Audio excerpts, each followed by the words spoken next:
boa noite.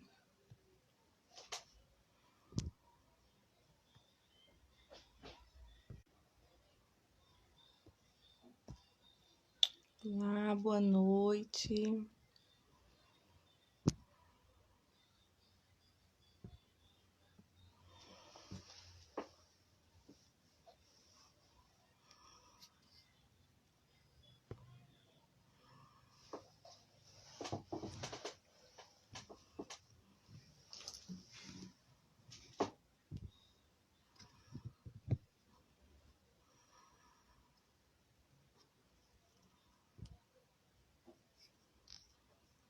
Olá, boa noite, pessoal. Estou entrando, a gente vai aguardando o pessoal entrar.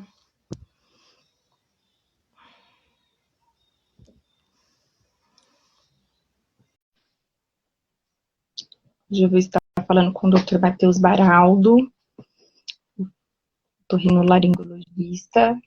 Olá, Dr. Matheus, tudo bem? Boa noite. Oi, Camille, tudo bem? Tudo Boa bom? noite. Boa noite. Vamos aguardar um pouquinho o pessoal entrando e a gente já começa.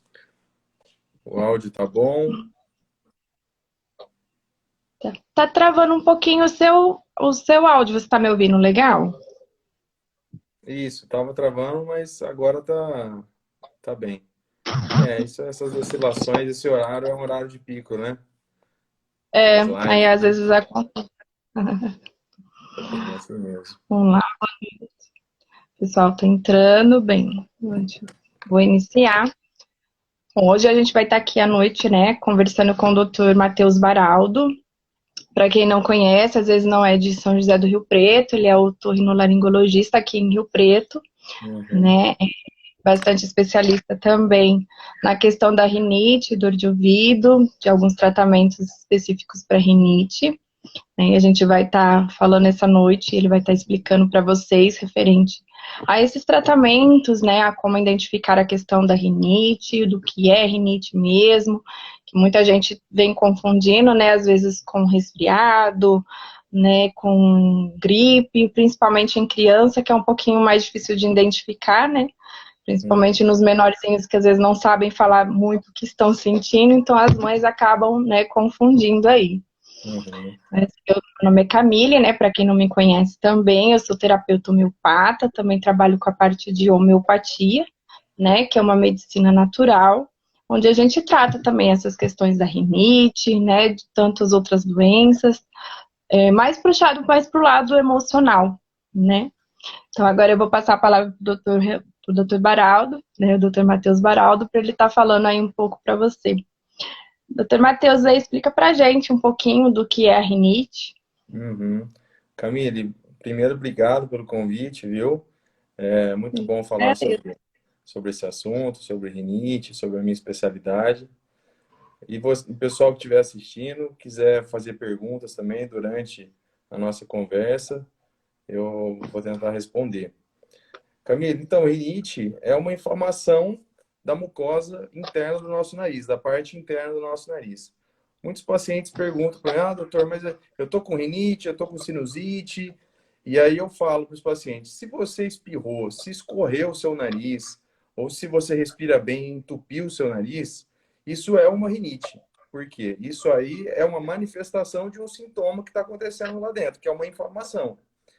E aí, as rinites são diferenciadas em rinites alérgicas e rinites não alérgicas. Dentro das rinites não alérgicas, existem as infecciosas e as não infecciosas. Então, tem vários subtipos, sabe? E a maioria das pessoas tem rinite alérgica. Mas as pessoas pensam que toda rinite é alérgica, todo espirro é de fundo alérgico. E isso não é uma verdade. Por isso que é sempre importante procurar um médico otorrino para poder identificar qual é a rinite que se trata e fazer o tratamento correto, né? Isso. O doutor citou um ponto até importante, né? Porque eu vejo assim muita procura da medicação e às vezes as pessoas têm a automedicação, né? Porque a vizinha indicou, ou a avó que se tratou com aquele dado medicamento, foi bom para mim, então acaba passando, né, de um para o outro. E às vezes não é nenhuma rinite, né? E às vezes é algum outro tipo de infecção ou inflamação que acaba se confundindo ali, então acaba utilizando até medicamento indevido, né? Exato, Então é muito importante essa questão do diagnóstico, né? exato. De estar indo até um médico especialista, no caso, para estar fazendo esse diagnóstico. O mesmo no uso da homeopatia, que eu costumo, né, falar, por mais que seja ali um medicamento natural, é necessário também a questão da prescrição correta e a questão do diagnóstico correto, né, para estar se passando a medicação correta. Até que para o tratamento tem efeito também, né, um efeito benéfico e não um tratamento sem causa ali. Porque às vezes vai tratar uma coisa com um medicamento que é para rinite e não é rinite, então, ou seja, não vai ocorrer o tratamento. A Né? Vai primeira só coisa, né, a primeira coisa para ter um tratamento tem que identificar corretamente qual é o problema, assim. né? É isso E nas aí. crianças, nessa questão, doutor, das crianças, a criança, o bebê, por exemplo, ele pode então ter rinite também. Sim, sim, é bem comum até. Recém-nascido, a gente chama de rinite do lactente, que é uma hipersecreção que a criança tem, devido à fossa nasal dela ser bem pequenininha e o sistema imunológico dela ainda está imaturo. Então, é uma hipersecreção que a gente recomenda, por exemplo, nos casos de recém-nascido, né, com meses de vida, a lavagem nasal com soro fisiológico e esperar essa criança crescer e o sistema imunológico amadurecer, né? É isso aí. E essa questão na criança, como que é mais fácil identificar? Como que a gente identifica? Qual a diferença, né, de uma gripe, de um resfriado, da rinite Isso. para rinite? Exato, ó. Para os adultos também serve a mesma coisa. Por quê? O resfriado é um quadro de rinite, mas é uma rinite infecciosa, é uma rinite viral. Então, ele cursa com os sintomas que as pessoas conhecem, que é espirro, coriza, entupimento nasal, tá? Mas ele vem associado com uma febre baixa, um mal-estar. Já no quadro alérgico, isso não acontece.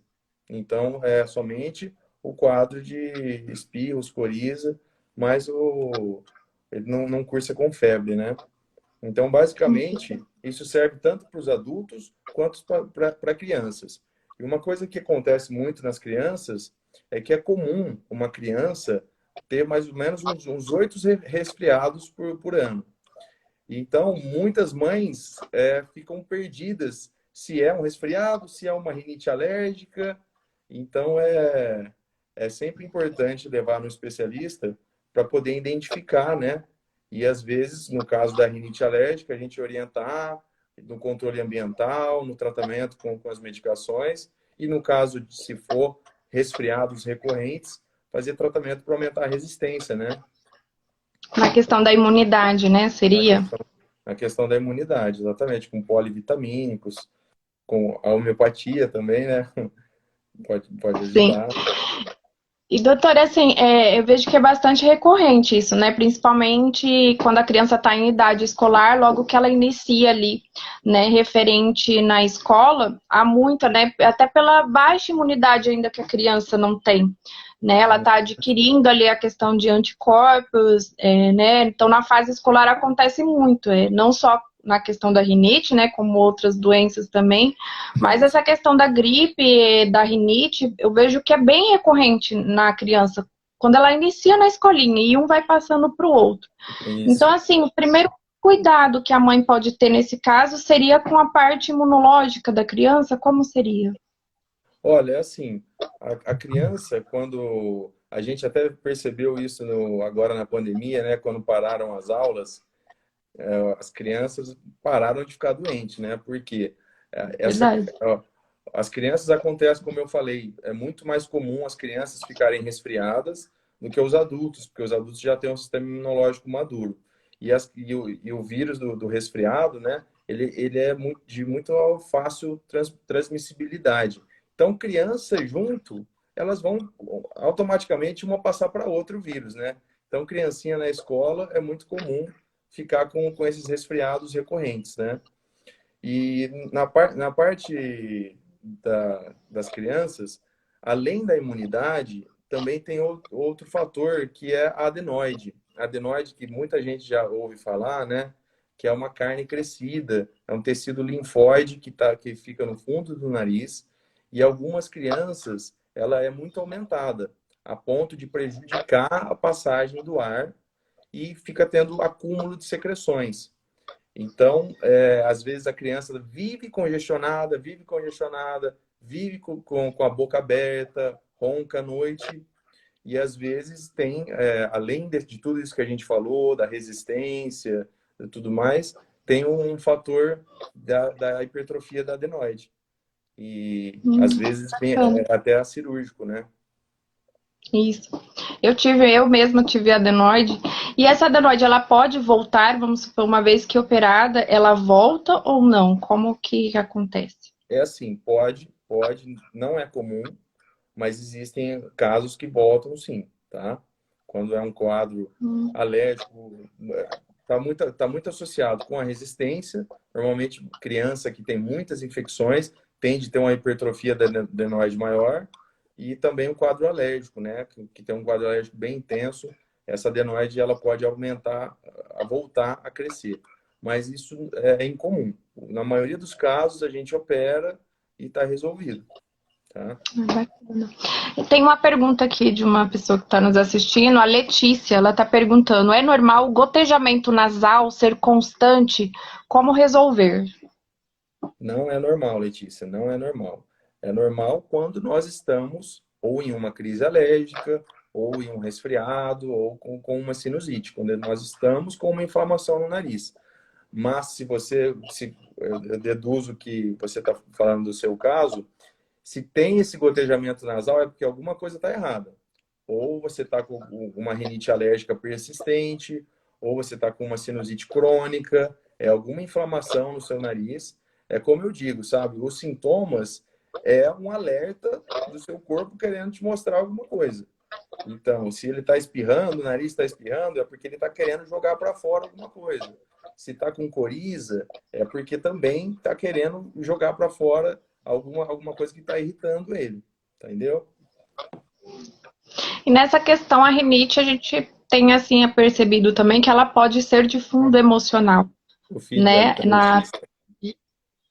Pode Na ser que ele questão tenha, da... pode ser que ele tenha adenoide, Letícia, porque o gotejamento posterior é isso. A adenoide, ela fica mais ou menos aqui no fundo do nariz.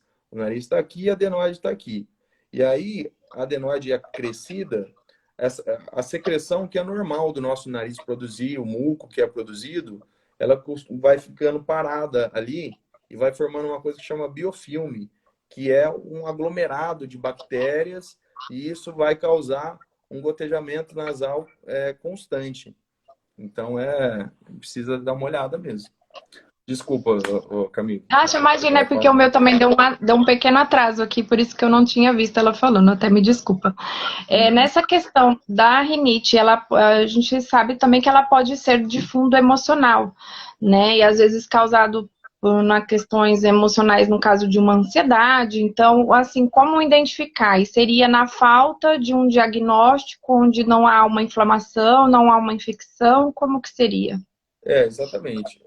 Existem estudos, né, que falam sobre a rinite emocional, e é isso. Eu costumo dizer que é pouco frequente a gente pegar esses casos no consultório, mas é um caso de exclusão, né? A gente faz os testes alérgicos, não é alergia, não é quadro infeccioso, não usa as gotinhas, né, que são os descongestionantes nasais. E se o paciente tem esse fator de depressão, de muita ansiedade, a gente costuma pedir para ela procurar um profissional, um psiquiatra, um psicólogo, para ver a parte emocional. E no final das contas, acaba sendo isso mesmo, a rinite emocional. Entendi. E doutor Matheus, no caso assim de uma rinite, ela não ser tratada, ela não ter, né, não estar ali fazendo nenhum tipo de tratamento, o que ela pode vir a causar na pessoa? O que na maioria dos casos ocorre é isso, sabe? Por exemplo, a sinusite, as pessoas têm essa dúvida, né? Ah, estou com sinusite, estou com rinite. Normalmente, na grande maioria dos casos, é uma progressão. A rinocinusite começa com uma rinite, a inflamação da parte de dentro do nariz, e essa inflamação não é tratada adequadamente, e ela inflama também os seios da face, que aí começa a ter dor de cabeça, e se isso não for tratado, essa inflamação, os seios a mucosa dos seios da face vão inchar e vai prejudicar a drenagem das secreções, vai ter acúmulo de secreção, vai infectar, vai virar bacteriano, essa inflamação vai virar uma infecção bacteriana, e então, isso que eu quis dizer. Da parte superior, é isso, a rinite pode sim virar uma sinusite, tá? E nas crianças, no caso de rinite alérgica, pode evoluir.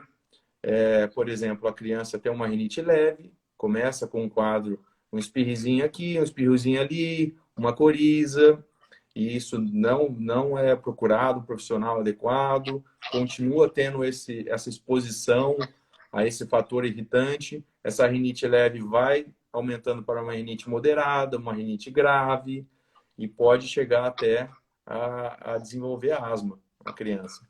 Nossa, bacana. E aí, nessa questão do tratamento, o doutor, né, a gente tem acompanhado bastante na questão da imunoterapia, que referente que o doutor fez, acho que é uma vacina, seria isso? Fala um pouco mais pra gente, referente a esse tratamento. Isso. A gente fala vacina, né? As pessoas sempre acham que é picadinha, né? Mas não é. Igual tem da poliomielite, né? O Zé Gotinha. Existem vacinas por orais, mas é assim, todo tratamento que age diretamente no sistema imunológico vai causar uma indução de uma resposta imune, e isso é considerado uma vacina. Por isso que a gente fala vacina. Mas o nome correto se chama imunoterapia, que é a terapia para o sistema imunológico alérgeno específica. Então, vamos lá. O que é? É uma imunoterapia, é uma terapia do sistema imune específica para aquele alérgeno. Entendeu? Aí, alguns pacientes também acham que é para aumentar a imunidade. Doutor, eu estou precisando aumentar a minha imunidade, eu quero fazer a imunoterapia. Eu falo, não é isso. Não é um tratamento para aumentar a imunidade de forma geral. Você vai criar imunidade somente para aquela substância que o seu corpo desenvolveu alergia e que causa os sintomas, que são o que a gente conhece, os espios e tudo mais. E aí, o tratamento, ele trata-se da administração de umas gotinhas via sublingual, ou novos estudos demonstram que nessa região do vestíbulo da boca tem uma absorção melhor, e a gente utiliza dessa maneira. E aí, com o tempo, a gente nada mais é até considerado um tratamento natural, né? Porque não é um remédio. Nós simplesmente vamos dar extratos das proteínas, na grande maioria dos casos são os ácaros, né? Que são os bichinhos microscópicos da poeira. A gente vai dar para o organismo do paciente o que o corpo dele não gosta, só que a gente dá em doses bem fraquinhas para ele ir se acostumando e criando anticorpos neutralizadores dessa inflamação. Não sei se É deu como para se eu entender. desse a mesma, por exemplo, o mesmo causador da doença para curar a doença, seria isso? Isso. A diferença, né, do como é que ela faz, a diferença do antídoto e do veneno é a dose. É a mesma Isso. coisa. É a mesma coisa. A gente vai devagarzinho. Eu costumo brincar assim para as pessoas entenderem, como se fosse um temperamento de uma pessoa, sabe? Você você tem um amigo seu que você gosta dele, mas você sabe que ele é temperamental. E aí tem um terceira pessoa que conhece e não bate o santo, né? Eles não se dão. E você vai fazendo aquele meio de campo, né? Fala, não, ele é bacana, vamos sair para jantar. Aí eles batem um papinho, o amigo fala, não, até que não é tão ruim, não. Então, daqui a pouco eles estão melhores amigos. Eu brinco que é isso, a imunoterapia nada mais é do que ela vai fazer o seu organismo, que não se sabe por quê, né? Ele resolveu achar que o ácaro é o vilão da história. E a proteína do ácaro, num paciente saudável que não é alérgico, não acontece nada. E aí a imunoterapia vai fazer essa intermediação e vai falar para o seu sistema imune, falar, ó, não fica tranquilo que o ácaro não vai te fazer mal. E com o tempo ele para de ter problema com o ácaro. Isso, muito bacana, doutor. E, doutor, nessa questão, né, da imunoterapia, a partir de que idade pode ser utilizada, administrada essa questão desse tratamento? É assim, teoricamente, a partir dos 5 anos de idade, tá? Mas, em alguns casos, a gente inicia uma imunoterapia. Eu tenho pacientes com 4 anos de idade que iniciou, e então a contraindicação absoluta é abaixo de 2 anos de idade, porque abaixo de 2 anos de idade, o sistema imune da criança ainda está muito imaturo, ainda não sensibilizou da maneira adequada para os alérgenos, então a gente não consegue identificar ainda quais alérgenos estão sendo os causadores dessa rinite, e a gente tem que esperar um pouquinho. Eu costumo tratar com medicações, com corticoides nasais, com antialérgicos orais, até chegar no próximo dos 5 anos, 4 anos, e depende muito também, porque o prick test, que é um exame indolor, mas a gente depende da colaboração do paciente. Então, se for uma criança muito novinha, ela vai mexer o braço, ela vai passar a mão no braço. Então, a gente evita abaixo dos 4 anos de idade. Bacana. E nesse caso, doutor, o seu doutor até falou, como que é feito o diagnóstico?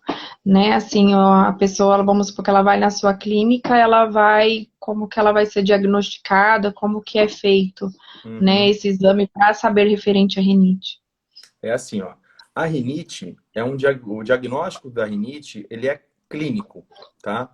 Você vai, conversa comigo, eu vejo, você fala, doutor, eu tô espirrando, tô com o nariz escorrendo, eu falo, olha, você tá com uma rinite, tá? Porém, o diagnóstico de rinite alérgica, ele é feito através dos testes alérgicos, que a gente precisa identificar. A rinite é uma inflamação. Agora, a rinite alérgica é quando essa inflamação está sendo ocasionada por algum alérgeno. E a gente conversando com o paciente na anamnese, eu pergunto, falo, olha, Camille, quando você pega roupa de frio, que está parada no armário há muito tempo, tem contato com essa poeira domiciliar, você percebe que ataca as suas crises? Você vai me falar? Isso aí, basicamente, eu já sei que você tem alergia aos ácaros. Só que para a gente formular a imunoterapia para você, aí nós precisamos identificar exatamente quais os ácaros que estão causando essa sensibilidade. Então, eu costumo dizer para os pacientes que pedir prick test, fazer o teste alérgico, sem prescrever a imunoterapia, eu não vejo muito sentido, sabe? Não desmerecendo quem faça e não usa a imunoterapia. Porém, é um exame específico para um tratamento específico, sabe? Se você vai na minha clínica falando que está espirrando com contato com poeira, eu não preciso fazer o prick test para confirmar isso, eu já sei. Isso, o prick test é basicamente para a gente conseguir te indicar um tratamento específico. E o doutor, em conversa também, aquela hora com o doutor me explicou referente à alergia na criança, né? Que a criança, ela não nasce com alergia, né? Ela nasce com uma predisposição, né, a ter alergia. O doutor poderia explicar melhor sobre isso pra gente? Isso, é assim, ninguém nasce alérgico. A alergia se desenvolve durante a vida. Então, basicamente, eu falo, é muito fácil você lidar com alergia. É só você evitar o que você sabe que te causa alergia, né? Por exemplo, uma alergia alimentar, ela é um pouco mais fácil de você fazer o controle, né? Porque eu comi camarão, estou dando um exemplo. Se eu comer camarão e não me fizer bem, eu vou alérgico, o que eu vou fazer? Eu vou evitar comer camarão. Porém, no caso das alergias respiratórias, é muito difícil fazer, porque você faz o controle ambiental corretamente na sua casa, mas em alguma viagem, em alguma casa de algum amigo, você vai acabar encontrando os ácaros ou os alérgenos, né? E aí, voltando para a sua pergunta, a questão da criança, A criança, ela vai crescendo e conforme ela tem essa predisposição genética de desenvolver uma alergia, ela tem a primeira vez que ela tem um contato com o alérgeno vai entrar na mucosa nasal, as células apresentadoras dendríticas vão pegar esse alérgeno, vão levar para o linfócito T0 e vai ocorrer toda a liberação de substâncias, que eu não vou entrar em detalhes. E aí, o que acontece? A IgE, que é o anticorpo que está relacionado com o processo alérgico, ela vai se ligar no mastócito, que é a célula que está na nossa pele, que está na musculatura lisa. E é isso, a sensibilização é isso. Você teve o contato, aí você sensibilizou. Até a primeira vez que a criança tem contato com alérgeno, ela não tem crise nenhuma. Ela não tem sintoma, ela simplesmente se sensibilizou. Aí, a partir do segundo contato que ela ter, ela já tem essa sensibilização, o alérgeno vai entrar e já vai causar os sintomas. Então, para entender basicamente, o paciente que, para evitar uma alergia, simplesmente ele não ter contato. Se ele não tiver contato com o alérgeno, ele nunca vai ter problema. Entendeu? Então, é uma coisa que é isso. A alergia, alguns autores até não gostam de falar que rinite alérgica é uma doença, porque é uma característica do organismo, entendeu? É simplesmente uma característica do nosso organismo. Se a gente não ter contato com aquilo que causa os sintomas, não vai ter problema nenhum. O problema é que aqui no Brasil, né, aqui no interior de São Paulo, os ácaros são muito prevalentes, né? Verdade. Doutor, tem uma pergunta aqui da Farida Viana, eu acho que é o nome dela. Existe alergia somente à casca do camarão? Isso. Não, existe alergia ao camarão, né? E a proteína do camarão. E, na verdade, é a tropomiosina, que é a mesma, proteína que está no camarão, ela está nos ácaros também. Então, o que acontece, às vezes existe a reação cruzada. O paciente que tem alergia a camarão, ele pode ter alergia aos ácaros e vice-versa. Então, é uma coisa que acontece isso frequentemente, essa questão dessa reação cruzada. Mas a sua pergunta, Farda, essa questão do camarão, pode ter alergia à proteína do camarão, mas não somente à casca. Nesse caso. E, doutora, referente à alergia, o doutor explicou sobre os ácaros, mas há pessoas também que têm alergia, né, do tempo frio. E, ele estaria relacionado somente à umidade? Como seria? Isso é uma dúvida bacana para a gente tirar também. Alergia ao tempo frio, isso não é uma verdade, tá? O que acontece? O tempo frio é uma sensibilidade que causa, se chama rinite vasomotora. O que acontece? Para ter uma alergia, o processo imunológico e desencadear os sintomas, tem que ter uma partícula, tem que ter uma proteína para causar tudo isso. E aí, por exemplo, como é que eu posso dizer? Um ácaro, se você colocar no microscópio, você vai ver lá a partícula do ácaro, o epitélio, o camarão, você vai ver, tem alguma coisinha, tem uma partícula, uma substância. Agora, o frio você não consegue. Então, é isso, não tem uma proteína. Então, o frio não causa todo esse processo de liberação de substâncias no sistema imunológico. É simplesmente uma irritação física devido à mudança de temperatura. Então, eu costumo dizer que todos nós seres humanos, nós temos essa sensibilidade. É que tem pessoas que têm mais, tem pessoas que têm menos, entendeu? Tem gente que esfria um pouquinho, já começa o nariz pingar. Tem pessoas que só se esfriar muito que o nariz vai pingar, mas assim, todos nós temos esse grau de sensibilidade com as mudanças de temperaturas, mas isso não é uma alergia, tá? Bacana. Inclusive, até vamos supor, no caso, muita gente às vezes acaba até confundindo, né, com o uso também do ar-condicionado no calor, né, achando que talvez pode ser pela baixa temperatura do ar-condicionado que fica gelando ali, isso confunde, mas quando na verdade é porque também o ar-condicionado ele tá ali, né, você tem que fazer uma limpeza diária, então ali acaba liberando na questão do ar, liberando vários ácaros, né, várias poeiras, e a pessoa às vezes confunde que é do ar gelado. Então isso acho que acaba vindo confundindo muito. Exato, né? E a questão do ar-condicionado especificamente é isso. É um pouco, a gente é um pouco difícil de entender, porque o ar-condicionado pode estar sujo, pode ter ácaros no ar-condicionado, pode ter o fator também da temperatura ser muito baixa. Então, basicamente, agora, por exemplo, nessa época do ano, o ar frio, quanto mais frio o ar fica, ele fica mais ressecado. Então, o ressecado é que ele perde umidade, né? O ar está ressecado. Então, para o nosso corpo fazer a umidificação desse ar, ele vai gastar mais água, por isso que a gente fica desidratado. Então, nessa época de inverno, o nosso organismo ele demanda mais água mesmo para a gente conseguir oxigenar esse ar. No caso, isso, vamos supor, a rinite, ela também pode causar o sangramento do nariz pela vasodilatação? Como que se dá? Como que é? Desculpa, eu estava vendo No aqui caso a do sangramento, Luciana. desculpa. Obrigado, Luciana. No caso do sangramento do nariz, a rinite, ela pode vir a causar o sangramento no nariz. Ou o Sim, que causa esse sangramento? são várias coisas que podem causar, principalmente nessa época, como eu falei, o ressecamento, né? Porque dentro do nariz, a nossa mucosa nasal, do septo nasal, que é a parte do meio, ela é muito vascularizada. Então, tem vários vasinhos.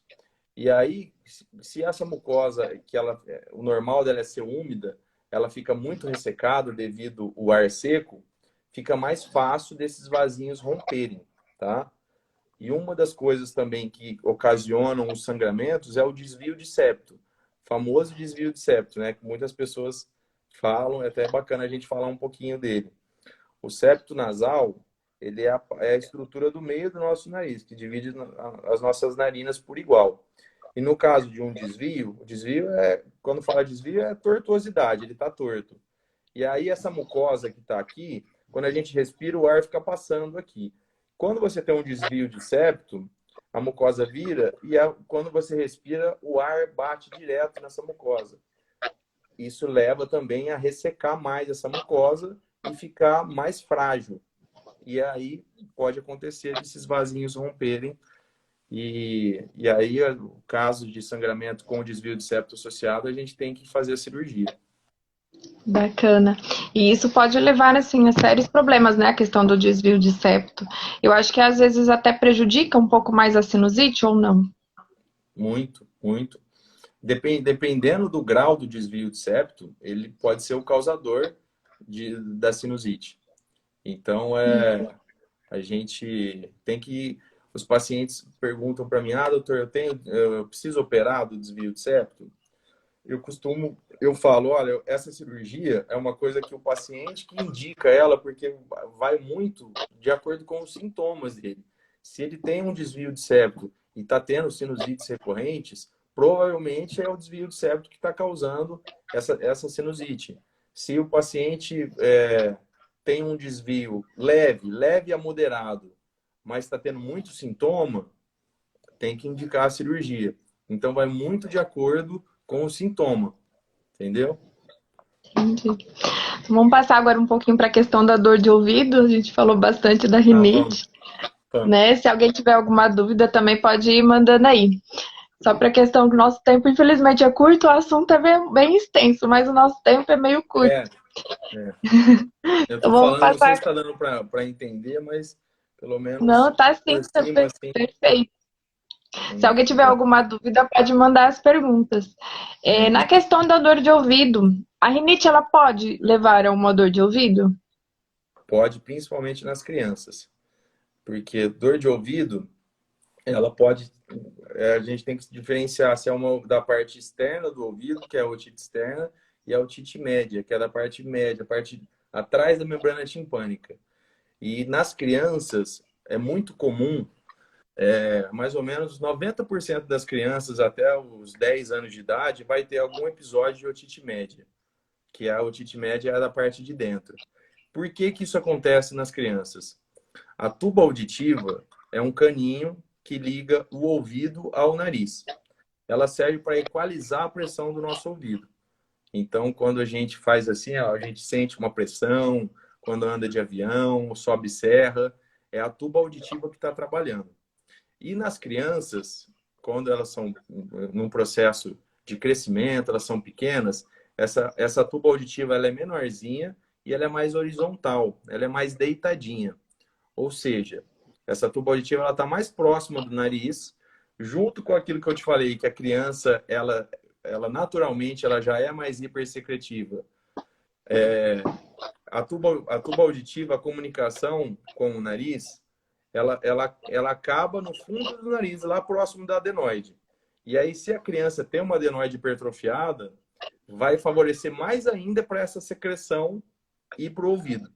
Então, é muito comum crianças de 4, 5 anos de idade, a gente vê, tem aquele quadro de congestão nasal, e a gente vai ver o ouvidinho dela, a gente vê que atrás do tímpano tem algumas bolhas, está com secreção, que é por isso. As crianças, elas têm mais probabilidade de desenvolver otite média. Entendi. E na questão quando ela vai desenvolvendo essas questões da dor de ouvido, né? A dor de Obrigado, ouvido, Priscila. a dor de ouvido, como que eu identifico, no caso, se ela é uma otite, se ela tá só inflamado, quando tá já com uma infecção, no caso, quando há infecção, há secreção, ou nem sempre? Nem sempre, tá? Porque, assim, a infecção, normalmente, ela vai infeccionar, e a gente, a membrana está íntegra, a gente vê a membrana timpânica, a gente vê que tem secreção lá atrás, e ela pode estar íntegra, não precisa estar vazando secreção, mas a criança está com quadro de febre, com prostração, aí a gente precisa lançar a mão de antibiótico, que a criança está com uma infecção. Mas é comum nos processos bacterianos a criança romper e ser uma otite média aguda supurada, que a gente fala, que é a criancinha que está com o ouvido vazando. Então, eu vou até usar um caso que aconteceu, no caso, eu tenho um filho, né, de 5 anos, e aconteceu um caso interessante até. Eles falaram que era uma infecção de ouvido mal cuidada, né, que acabou assim, como estava mais interna, era uma região de difícil acesso de visualizar assim, era só com muito aparelho, às vezes fazendo a tomografia, Qual né, idade que seu filho identifica. tinha na época? Tava com 3 aninhos, Hã? 2 para 3. Tava Tá. com 2 para 3 anos, Uhum. né? E foi dado como a mastoidite, seria isso o nome? Desculpa se estiver Sim, errado. sim, O que mastoidite. seria essa mastoidite? Mastoidite é que aqui, além da orelha média, a tuba auditiva, nós temos a mastoide, que é esse osso aqui atrás da nossa orelha. E essa mastoide, ela é aerada, ou seja, ela tem ar dentro dela. E mastoidite é quando essa infecção da orelha média, ela adentra a mastoide e inflama a mastoide. E aí é uma complicação de uma otite, entendeu? E E a aí, otite, ela dá basicamente pelo que, assim? Seria uma infecção causada somente por bactéria? Como que ela se dá? não, é causada por vírus e por bactérias. E tem os fatores, né, que podem aumentar o risco da criança. Aleitamento materno, exposição ao tabagismo do pai, aleitamento materno a partir até pelo menos aos 6 anos de vida. Então, tem vários fatores. A questão da hipertrofia da adenoide.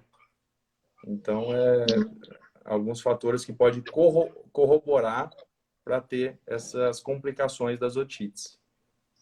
Estamos no período de férias, apesar que tá um pouco friozinho aqui em Rio Preto. Mas a questão do uso de piscinas, ela Uhum. influencia bastante nas infecções de ouvido, né? Sim, o problema da otite da piscina, ela já é uma outra otite, que é uma infecção da parte externa do ouvido, que se chama otite externa. Então, é muito comum no verão, quando criança nada bastante, até mesmo adultos, né? Voltando da praia, que tem contato com água, é comum ter as otites externas, que é a infecção da parte externa do ouvido. que normalmente é uma otite que tem dor a palpação. Quando a gente palpa aqui essa região, dói bastante. Mas é isso, são duas otites. Existe a parte de dentro, que é a otite média, que é mais comum nas crianças, e a otite externa, que é mais comum nos adultos. E a labirintite, a famosa labirintite, ela se dá devido a uma infecção no ouvido? Ela começa ali no ouvido? Como que é? Vertigem, né, na verdade, pode ser uma labirintite e pode não ser, tá? Labirintite, o termo labirintite é uma inflamação do labirinto e é até considerado raro, assim, é a neurite vestibular, que é realmente um vírus que inflama o labirinto e dá uma vertigem bem incapacitante. E aí existem outros motivos para o paciente ter tontura, por isso que é importante procurar um médico, porque pode ser diversas coisas. Pode ser algum problema metabólico que pode causar uma tontura, uma diabetes descompensada, o paciente está, mesmo o problema alimentar, está tomando excesso de café, excesso de cafeína, o paciente que toma alguma medicação pode estar desencadeando. Uma coisa comum também se chama VPPB, se chama vertigem posicional paroxística benigna. O que é isso? É que dentro do nosso ouvido tem um labirinto e tem os canais semicirculares, que dentro dele tem uns cristalzinhos. E esses cristais, eles ficam se movimentando. A gente vira a cabeça assim, é como se fosse um pêndulo. E às vezes eles entopem esse caninho onde eles ficam localizados e dá uma tontura que é muito posicional, quando vai levantar da cama, quando vira a cabeça, e normalmente é uma tontura rápida e passa em alguns segundos. E esse tipo, por exemplo, de tontura não se trata com medicação, se trata com manobras. É tipo de uma fisioterapia que vira a cabeça para um lado, vira a cabeça para o outro, que é para soltar esses cristalzinhos. Então, a questão da labirintite pode ser diversas coisas, né? A tontura, que quando a gente fala labirintite, é tontura, né? O paciente vai lá, muito comum o paciente vai no consultório, doutor, estou com labirintite. Estou com labirintite. E no caso ele está com uma tontura, né? Que a gente tem que ver se é uma labirintite. E também No caso, Pode falar. No caso, quando a pessoa ela sente aquele zumbido no ouvido junto com a labirintite, por exemplo, ela tem aquela tontura, vertigem, mas fica como se tivesse um agudo dentro do ouvido. Isso. Sim. Isso é um sinal da inflamação do labirinto. E aí algumas labirintites acontecem de cursar com zumbido junto. E aí quando a gente trata o problema, se for um caso hormonal, se a gente estabiliza esse paciente com medicações, esse zumbido tende a passar, a sumir. Bacana. E nesse caso, vamos supor, como que eu posso estar cuidando, né, da saúde do meu ouvido da melhor forma? Temos aí o uso do cotonete, né, que muita gente teima em usar, tirar aquela cera, acha que a cera é para tirar porque acha que é sujeira, mas na verdade tem a parte, né, que ela é proteção do ouvido. Uhum. Então muita gente a gente tem mania, né, o cotonete, coloca o cotonete, faz a limpeza para tirar aquela cerinha que tá ali. Ô, Camille, vou dar um oi para a doutora Fernanda Toledo, minha esposa. Ela sabe bastante de ouvido, que ela fez especialização em ouvido. E um beijo. E aí, em relação ao cotonete, a gente é uma dúvida muito frequente no consultório, né? Que a gente fala, os pacientes perguntam, doutor, eu estou usando o cotonete direito? Falo, a forma correta de usar o cotonete é não usar. Então, o ouvido não se usa cotonete. Qual é a maneira correta? É limpar com o dedo, com uma toalha úmida, a parte externa, até onde o dedo entra, no início do conduto auditivo, a gente pode limpar. Mas lá dentro não se deve usar cotonete, primeiro porque pode acontecer algum acidente, né? A pele do conduto auditivo é bem fininha, pode machucar o tímpano. E segundo, porque o cotonete, infelizmente, ele não vai pegar a cera e puxar para fora. Ele vai empurrar a cera para o fundo. e isso vai fazer entupir o ouvido e a gente tem que limpar de outra forma. Lá no consultório, ou a gente usa alguma curetinha que vai e puxa para fora, ou com água morna. Mas, em via de regra, o cotonete não deve ser usado no ouvido. Perfeito, doutor. Acho que aprendemos. Todo mundo aí tem, Ó, né? Porque é vendável. não é que não deve ser usado no ouvido, não deve ser usado no ouvido para limpar. Eu, por exemplo, passo alguma pomada no ouvido, eu falo para o paciente, ó, você pega o cotonete, você passa a pomadinha na cabeça do cotonete e passa com cuidado. Mas é para isso que o cotonete serve. É mesmo porque as cerdas, né, dependendo do uso que você vai utilizando e do cotonete, ele vai soltando aquele algodão, né? Vai Uhum. soltando ali, às vezes, fiapinho de algodão que vai ficando internamente. E isso vai causando, né, Ó, todo um problema a, no ouvido. a doutora Fernanda deu uma boa função para o cotonete, para limpar a maquiagem das mulheres. Perfeito, doutor. Eu utilizo bastante. Todos devem Utilizo utilizar. bastante. É. E, doutor, fala um pouquinho na questão de uso abusivo, às vezes, de fone de Priscila, ouvido, na questão. Camille, só deixa eu responder a Priscila. Ah, sim. Ela está perguntando sobre a produção excessiva de cera. Priscila, isso é uma dúvida bem comum no consultório também. A produção excessiva de cera é uma característica do organismo da pessoa, sabe? Tem gente que produz mais cera, tem gente que produz menos cera, tem gente que não produz cera, mas eu costumo brincar com os meus pacientes. É preferível produzir cera em excesso do que não produzir cera, porque a cera, ela é uma proteção do nosso ouvido, ela mantém o ouvido com o pH correto, para não ter infecções, ela evita a entrada de insetos, por exemplo, corpo estranho em geral. Então, a cera, ela é benéfica. É verdade. Não vamos tirar a cera. Todo mundo acha, né, que fica aquele amareladinho. Às vezes a gente fica com vergonha, né, que a pessoa às vezes produz em mais, né, em mais quantidade. Nessa parte bem superficial, a gente consegue tirar com o dedo, né? Eu mesmo É limpo verdade. com a unha assim e limpo no banho, mas não deve, lá no fundo não se deve mexer, não. É verdade.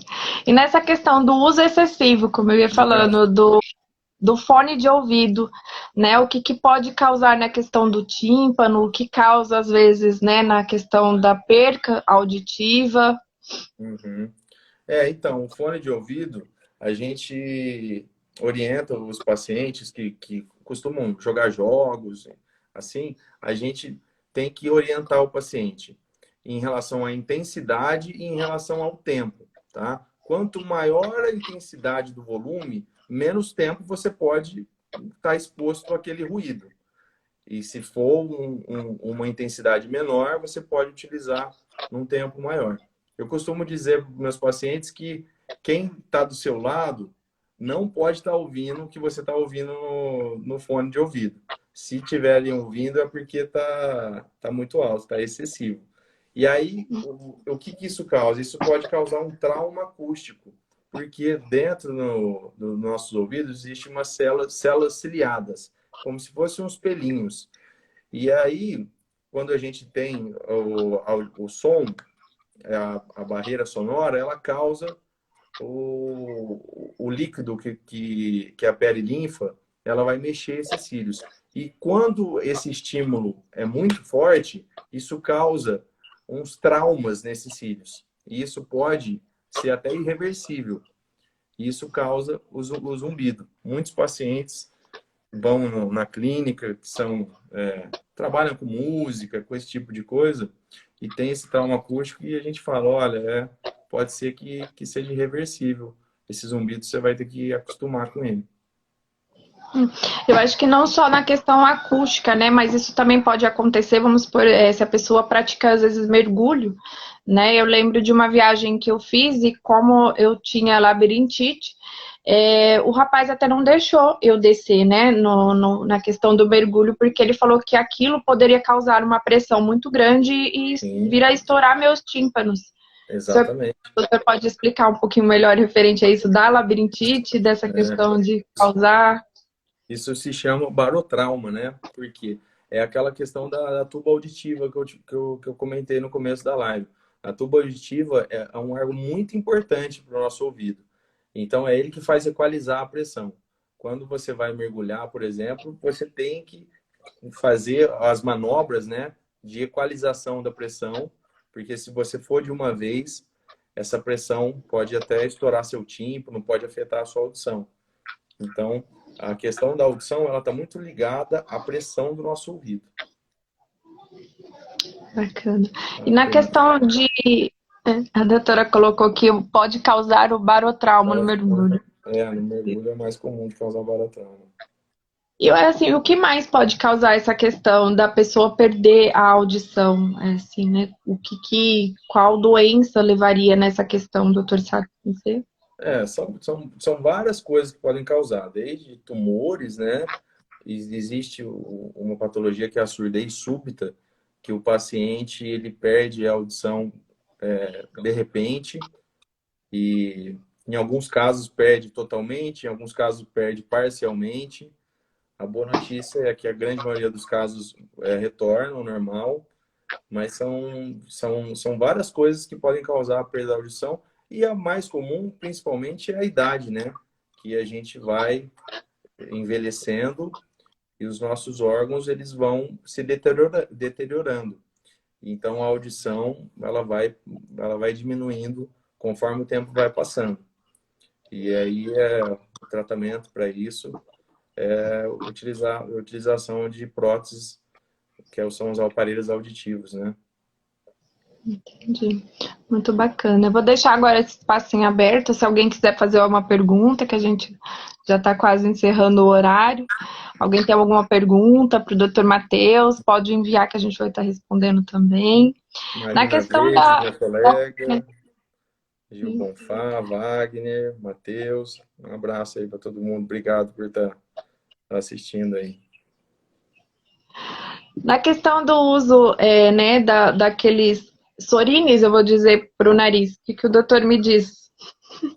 As gotas nasais, né?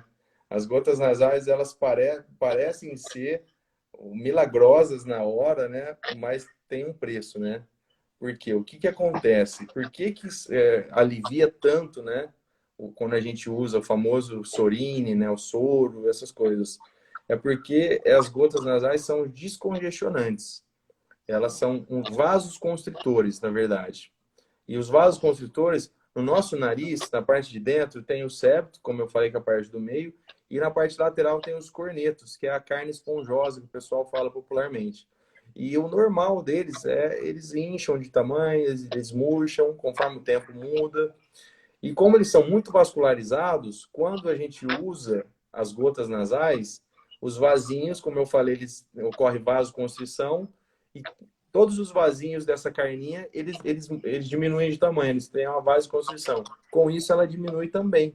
E aí, aumenta a passagem do ar.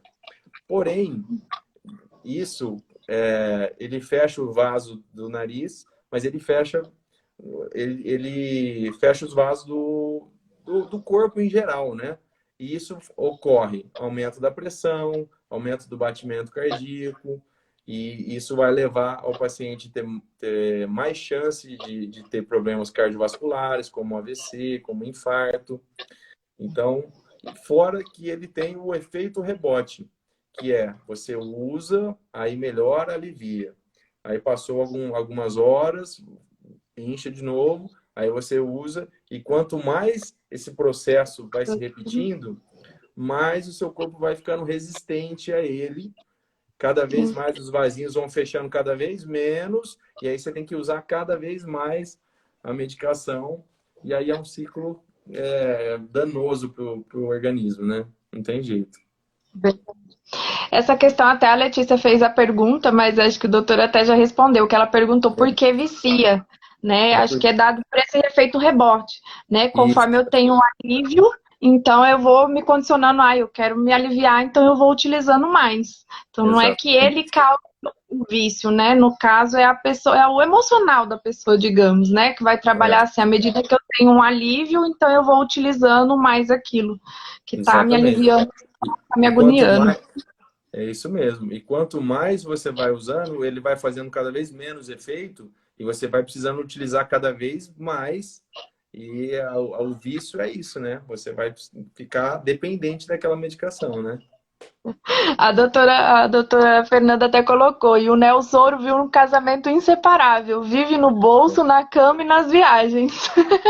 É isso mesmo. Verdade. Para quem o pessoal vai achar que a gente usa Nelsoro, Fernando. É quem usa, normalmente é assim, né? Leva no bolso, leva na bolsa, tem em todo lugar. Mas normalmente, por exemplo, a gente está falando disso, uma das rinites que eu te falei, que são as rinites não alérgicas, é a rinite medicamentosa, que é a utilização dos descongestionantes nasais em excesso. E isso leva a uma hipertrofia dos cornetos, que são a carninha do nariz. Isso é muito prejudicial. Meu marido até colocou, ele é psicólogo também, ele trabalha até na questão da dependência química, ele colocou assim, que é basicamente também quase igual ao uso da cocaína, né? Conforme o Pois é, cheiro, tem né, o Nelson, é, tem a é. vasodilatação e acaba... Esse processo que a gente comentou agora é igual uma droga mesmo, né? A gente a droga vai fazendo menos efeito e a gente vai querendo cada vez mais para ter aquele efeito da última vez, né? É Dá um verdade. alô Tudo que é pro em Alex excesso, né? Baraldo, meu primo otorrino de Catanduva. Obrigado aí Vamos pela lá. presença, Alex. Um abraço.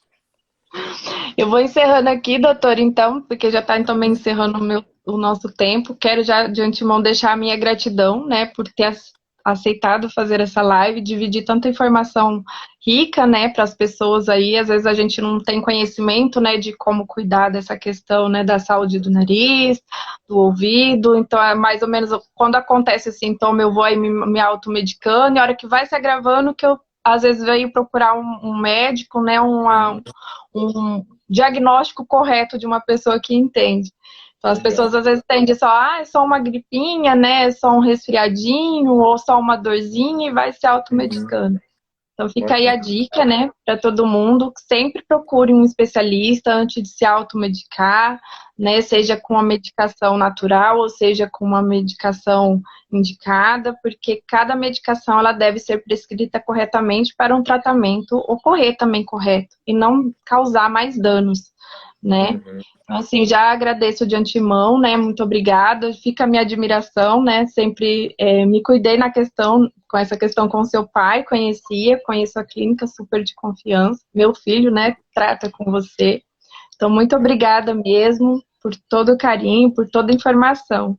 E aí, quem quiser procurar o Dr. Baraldo aqui em Rio Preto, na questão da imunoterapia, aí o doutor passa o contato. É. Ô, Camille, primeiro, obrigado, viu, por você, pelo convite. Adorei o nosso bate-papo. O Eu que que você agradeço. precisar de mim, da minha família, a gente está sempre à disposição. E para Muito obrigada. quem tiver dúvidas, né, quiser passar em consulta, a Clínica Baraldo fica na rua Raul Silva. O telefone de lá é 3233-8133 ou pode chamar no WhatsApp 996313696. E obrigado mais uma vez, viu, Camille? Adorei. Eu que agradeço. Agradeço a todos que nos assistiram. Quem não pôde assistir agora também vai assistir depois. Fica aí a nossa gratidão.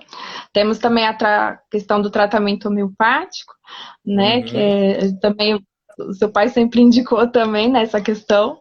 Então a gente uhum. fica aí à disposição também. Um beijo a todos, uma ótima noite. Só gratidão para vocês. Obrigada. Obrigado, viu? Tchau, tchau. Boa noite. Tchau.